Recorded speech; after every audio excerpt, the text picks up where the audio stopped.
যারা রেস্টুরেন্টে কাজ করেন, যারা হোটেলে কাজ করেন, তাদের জন্য ভিডিওটা আছে। কীভাবে মাশরুম সস বানাতে হয় আমি আপনাদেরকে দেখাবো।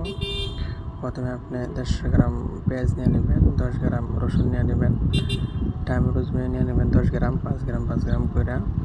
তারপরে হাফ কিলো মাশরুম কেটে নেবেন, ভালো করে ওয়াশ করে নেবেন, কারণ মাশরুমে গোবর থাকে। তারপরে 2 টিএসপি আপনার লবণ দিয়ে দিবেন, 2 টিএসপি আপনার ব্ল্যাক পেপার দিয়ে দিবেন, মানে গোলমরিচ লবণ দিয়ে দিবেন। তারপরে আপনি 150 গ্রাম বাটার নিয়ে নেবেন। তারপর ভালো করে ভুনা করবেন। আপনি মনে করেন পেঁয়াজ রসুন এগুলো ভালো করে ভুনা করে নিয়ে তারপরে মাশরুমটা ঢালবেন। মাশরুমটা ঢালার পরে ভালো করে একটু 1 মিনিট 2 মিনিট ভুনা করে নিয়ে তারপরে 1.5 লিটার পানি দিবেন। তারপরে 1 টেবিল স্পুন আপনার চিকেন স্টক দিবেন, 9 টেবিল স্পুন আপনার ডেমিগ্লাস দিবেন। ভালো করে আপনি লাড়বেন, এটা মিক্স করবেন ভালো করে। তারপরে কুকিং ক্রিম দিবেন 1 কাপ। আপনার মাশরুম